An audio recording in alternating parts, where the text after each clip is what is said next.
जिन नीतीश कुमार ने इंडिया गठबंधन का कुनबा जुटाने में अहम भूमिका निभाई, जो सूत्रधार की भूमिका में इस इंडिया गठबंधन के लिए नजर आए, इस गठबंधन में अब उनकी भूमिका को लेकर ही तरह तरह की बातें हो रही हैं। क्या नीतीश कुमार हाशिए पर चले गए हैं? ये बड़ा सवाल, और ऐसे सवाल इसलिए उठ रहे हैं क्योंकि ममता बनर्जी ने केजरीवाल की मदद से इंडिया गठबंधन के चेहरे के तौर पर मल्लिकार्जुन खड़गे का नाम आगे बढ़ा दिया। हालांकि उस पर कोई फैसला भी नहीं हुआ है, लेकिन नाम तो उछाल ही दिया गया है। नीतीश जी, आप संयोजक बनेंगे? सर, आप संयोजक बनेंगे? आपको पीएम उम्मीदवार घोषित करने की मांग कर रहे हैं जेडीयू के लोग, आप चाहते हैं सर? तो इंडिया गठबंधन में नीतीश कुमार की स्थिति को लेकर अब उनके जो राजनीतिक विरोधी हैं वो किस रूप में तंज कस रहे हैं, जरा ये भी देखिए। ये सब व्यूह रचना है। लाक्षागिरी था ना पांडव के लिए, उसी तरह से ये राहुल जी के लिए लाक्षागिरी है। लाक्षागिरी में राहुल जी अब निकलेंगे कैसे, उसकी योजना। मेरे मुख्यमंत्री सपने देखने में किसी से कमजोर नहीं है, और उनकी ख्वाहिशें, उनकी महत्वाकांक्षाएं इतनी ज्यादा हावी हैं कि वो किसी स्तर तक जा सकते हैं। देश को नीतीश चाहिए भाई, प्रदेश को भी नीतीश जी नहीं चाहिए। आपके प्रदेश के लोग आपको नकार चुके हैं। मेरे मुख्यमंत्री चुनाव लड़ जाएं तो ये खुद अपनी सीट बिहार से नहीं जीत पाएंगे। इनकी पार्टी अगर अकेले चुनाव लड़ जाए तो खाता तक नहीं खोल पाएगी। इनको विपक्ष का चेहरा बनना है। हकीकत है, जिनको बिहार की जनता ने नकार दिया उनको देश की जनता कभी स्वीकार नहीं करने। सबको इकट्ठा किया उन्होंने, तो उनका उद्देश्य एक ही था कि सब एक प्लेटफॉर्म पे आइए, और उन्होंने करके दिखाया। उस समय सब जगह गए पर्सनली, उन्हीं का सारा इनिशिएटिव था। तो वो उम्मीद करते हैं, या जदयू उम्मीद करती है कि जो भी इंडिया गठबंधन बना है उसमें जो फैसले हो, डिसीजन हो, थोड़ा फास्ट पेस पे हो। मुख्यमंत्री जी ने खुद ही कहा है वो किसी भी पोस्ट के लिए वो दावेदार नहीं। तो ये अलग अलग बोल आप सुन रहे थे, और इस सब के बीच चिराग पासवान, उनकी तरफ से जो बयान दिया जा रहा है उसमें वो ये कह रहे हैं कि साहब नीतीश कुमार तो नाराज हो गए। चिराग पासवान का बयान मैं आपको बताती हूँ। खड़गे का नाम सुनते ही नीतीश नाराज हुए, ये दावा चिराग पासवान कर रहे हैं। चिराग पासवान नीतीश को लेकर दावा कर रहे हैं कि जैसे ही इंडिया गठबंधन की बैठक में ममता बनर्जी की तरफ से नाम मल्लिकार्जुन खड़गे का आगे किया गया, अरविंद केजरीवाल ने जिस तरीके से उस पर सहमति जता दी, इससे नीतीश नाराज हो गए और वो तो बैठक से ही बाहर निकल गए। सुनिए। आपने भी देखा होगा कि कल जो है मल्लिकार्जुन खड़गे के नाम की चर्चा हुई है इस बैठक में।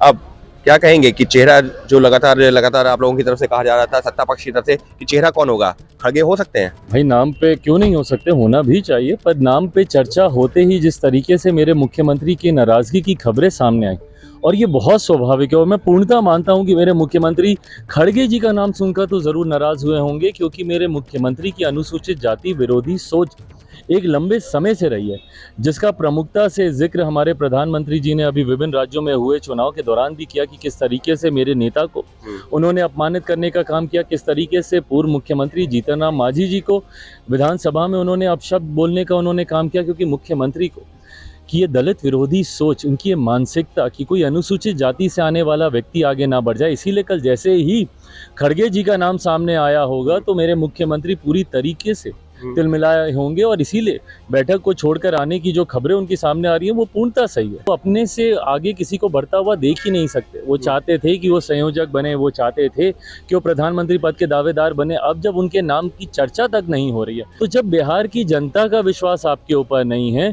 तो विपक्षी घटक दलों का विश्वास आपके ऊपर क्यों होगा? लेकिन राष्ट्रीय परिषद की बैठक बुला ली है, राष्ट्रीय कार्यकारिणी की बैठक बुला ली 29 तारीख को। क्या लग रहा है, क्या कुछ करने वाले हैं? भाई प्रयास में है किसी तरीके से बुझती हुई लौ को किसी भी तरीके से घी तेल डाल के बस उसको जीवित करके रखा जाए, पर ये अब लॉ इनकी बहुत ज्यादा दिनों तक जगने वाली। फैसला तो नहीं लेने जा रहा है। क्या फैसला लेंगे? इनके पास विकल्प कितने हैं? बस वही पाला बदलने की धमकी दे सकते हैं विपक्ष को, और क्या करेंगे? जाकर दिखाएंगे भाई, थोड़ा सा एनडीए की तरफ अपना सॉफ्ट कॉर्नर देंगे, प्रधानमंत्री जी की 2-4 तारीफ करेंगे। ये दबाव की राजनीति करके जब ये इस तरफ रहते हैं तो उस तरफ ताकते हैं, जब उस तरफ रहेंगे तो इधर ताकेंगे। और हकीकत भी है, एक दूसरे के खिलाफ ही तो ये दल लड़ाई लड़कर ये लोग आगे बढ़े। आम आदमी पार्टी किसको हरा कर आई है? कांग्रेस को ही हरा कर आई है। यही हाल अभी इनका बंगाल में होने वाला है, यही हाल इनका अभी महाराष्ट्र में होने वाला है। ये चेहरा तक तो ये लोग डिसाइड नहीं कर पाए, सीटों का बंटवारा क्या करेंगे। चिराग पासवान को आप सुन रहे थे, देखिए नया एंगल लेकर आए हैं चिराग पासवान। कह रहे हैं कि साहब इतने ज्यादा जाति विरोधी हैं नीतीश कुमार, तो उनको तो मल्लिकार्जुन खड़गे का नाम इसीलिए नहीं पचा होगा क्योंकि मल्लिकार्जुन खड़गे जो हैं वो दलित समाज से आते हैं। खैर, इस पूरे मामले में अब जो बड़ा सवाल है वो आपके सामने हम लेकर आ रहे हैं, और सवाल ये है कि आखिरकार इंडिया गठबंधन में नीतीश, मतलब मान लिया जाए हार गए पीएम की रेस, पिछड़ गए नीतीश कुमार इंडिया गठबंधन में? ऐसा मैं नहीं मानता। देखिए, नीतीश कुमार, ममता बनर्जी और एमके स्टैलिन, ये तीन बड़े ऐसे नाम हैं कि जो कम से कम 20-25 एमपी कम से कम रखने की हैसियत रखते हैं जिताने की।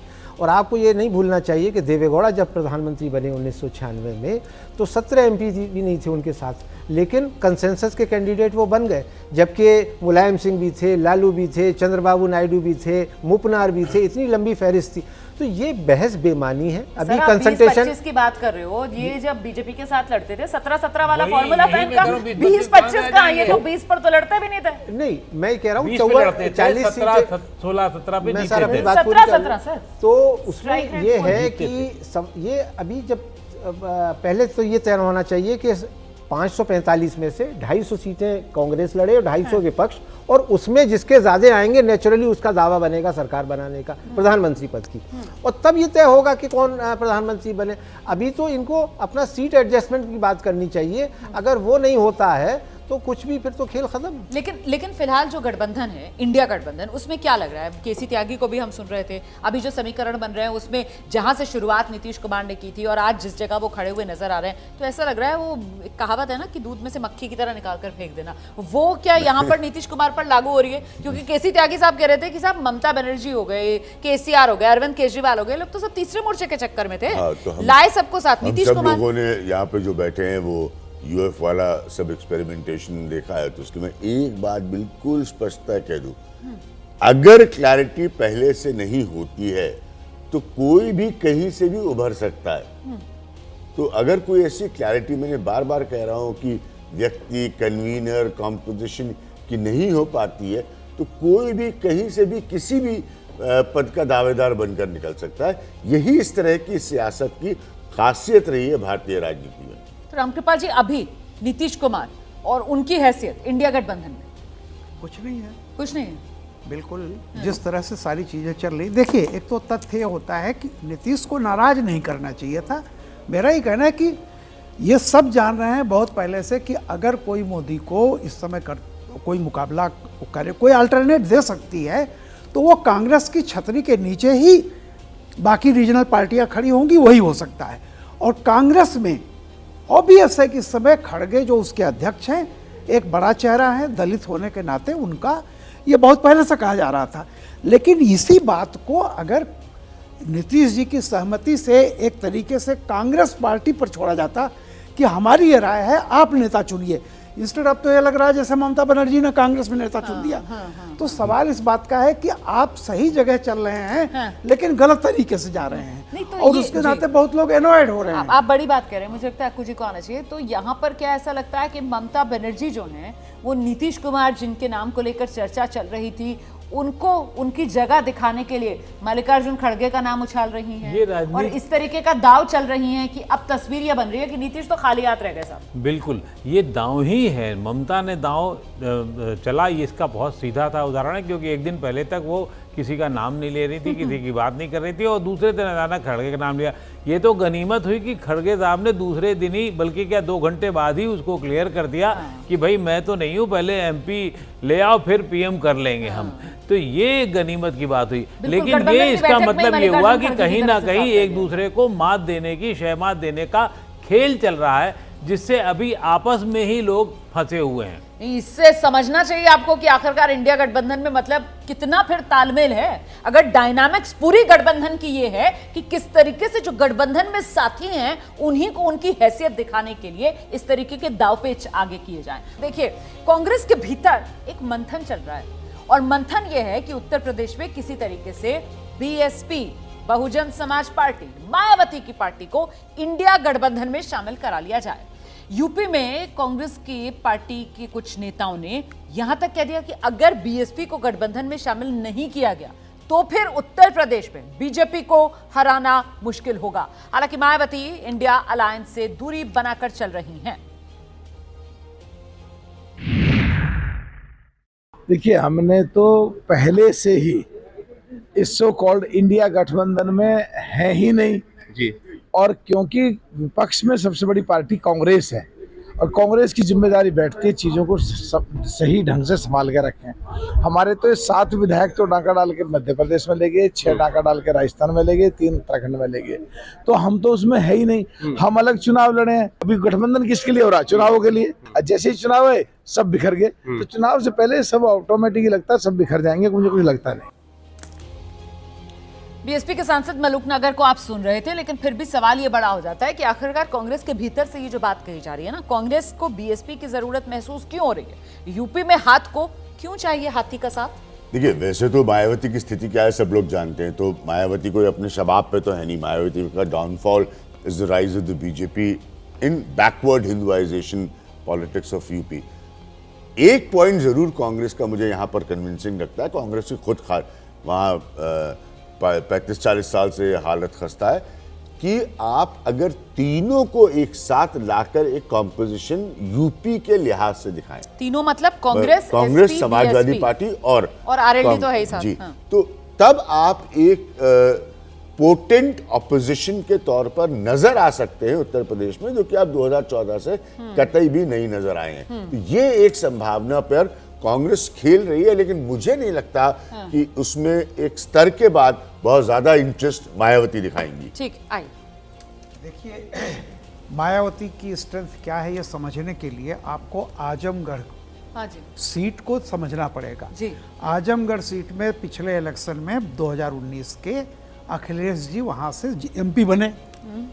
अखिलेश जी ने इस्तीफा दे दिया, उपचुनाव हुआ, बीजेपी वहां पे नंबर 2 थी। 2019 में बीजेपी को जितना वोट मिला था बाई इलेक्शन में, उससे भी कम वोट मिला बीजेपी को और बीजेपी जीत गई। क्यों? क्योंकि 1.5 लाख के करीब वोट मायावती के चला गया। 19 में अखिलेश और मायावती एक साथ थे तो अखिलेश जीते थे। इसके बाद मायावती अलग हो गई, तो ये जो 1.5 लाख वोट मायावती ले आई बाई इलेक्शन में, ये मायावती की स्ट्रेंथ है। और उसके बाद क्या हुआ है, कांग्रेस में क्या परिवर्तन हुआ है 2019 की तुलना में 23 में, ये परिवर्तन हुआ है कि कर्नाटक और तेलंगाना ने ये साबित किया है कि माइनॉरिटी जो है वो राष्ट्रीय विकल्प के रूप में उस पार्टी की तरफ जाएगी जो बीजेपी को हराती हुई दिखे। आप सही कह। और जाहिर सी बात है कि साउथ में जहां कांग्रेस थी वहां कांग्रेस की तरफ गई, और जहां नहीं है तो कांग्रेस सोचती है कि अगर बीजेपी आ जाती है तो देखिए 2 चीज है जी। इसका मतलब है कि माइनॉरिटी कांग्रेस के साथ, दलित जो है वो मायावती लेके आएंगी, प्लस सिर्फ कांग्रेस का जो ट्रेडिशनल वोट है ब्राह्मण, वो अलग है। वरना ऐतिहासिक रूप से 3 ही था, दलित, ब्राह्मण और माइनॉरिटी। यही कांग्रेस की कोर स्ट्रेंथ हुआ करती थी। ठीक है। तो उनको यह है कि ब्राह्मण भी आ सकता है। रामगोपाल जी, सदिच्छा दूसरी चीज होती है। तो ये सदिच्छा है कि तीनों लोग मिलाएं, लेकिन जमीन पे ये हो नहीं सकता। कल अखिलेश यादव से जब प्रेस कॉन्फ्रेंस में एक रिपोर्टर ने पूछा तो अखिलेश बिल्कुल गुस्सा हो गए। तुम्हारा नाम क्या है, अच्छा तुम्हारा क्या सवाल था, तो मतलब वो तुम पर आ गए। इतना गुस्सा था कि आपने बीएसपी का नाम ही क्यों लिया। तो अगर ऐसे माहौल में ये आप सदिच्छा दिखाएंगे तो कोई फर्क नहीं पड़ता, कोई फायदा नहीं। बिल्कुल आइडियल ये कंडीशन हो सकती है जो सपना कांग्रेस पार्टी देख रही हो कि साहब उत्तर प्रदेश में बीजेपी से अगर सीटें लेनी है तो फिर तमाम एसपी बीएसपी कांग्रेस साथ आ जाए और आरएलडी तो है ही साथ में। इस बीच एक बड़ी खबर आ रही है, पंजाब से बड़ी खबर आ रही है, और खबर ये मिल रही है कि साहब अभी कुछ देर पहले तो हमने आपको सुनाया था कांग्रेस के नेता का बयान पंजाब के, जो कह रहे थे कि आम आदमी पार्टी और कांग्रेस में पंजाब में गठबंधन नहीं होना चाहिए। अब गठबंधन के पक्ष में आम आदमी पार्टी भी नहीं है। सूत्र ये बता रहे हैं कि पंजाब में कांग्रेस के साथ गठबंधन को आम आदमी पार्टी भी तैयार नहीं है। और इसकी वजह क्या है जानने के लिए सीधे आपको लेकर चलते हैं। दीपक रावत हमारे सहयोगी इस वक्त हमारे साथ मौजूद हैं। दीपक, देखिए रोमाना, सीधे तौर पर जब आम आदमी पार्टी से ये पूछा गया कि क्या वो गठबंधन को लेकर तैयार है, क्योंकि ये सवाल इससे दोबारा उठा है कि कल मल्लिकार्जुन खड़गे ने जो इंडिया गठबंधन की बैठक हुई थी उसके बाद ये कहा था कि दिल्ली और पंजाब में भी गठबंधन होगा। लेकिन फिलहाल जो स्थिति है उसमें आम आदमी पार्टी के टॉप लीडरशिप का ये मानना है कि पंजाब में वो बिल्कुल भी गठबंधन को लेकर तैयार नहीं है।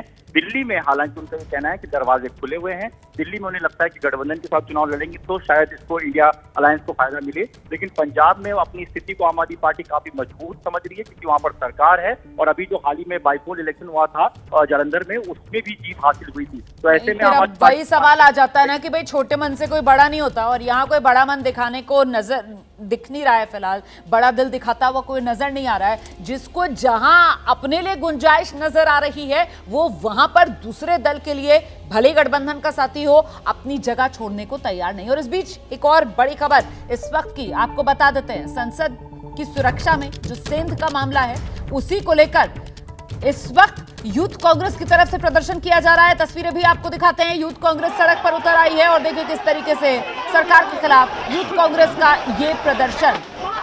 संसद की सुरक्षा में चूक का मामला, जिसके बाद यूथ कांग्रेस के कार्यकर्ता सड़क पर उतर आए हैं। ये तस्वीरें आपके सामने हैं।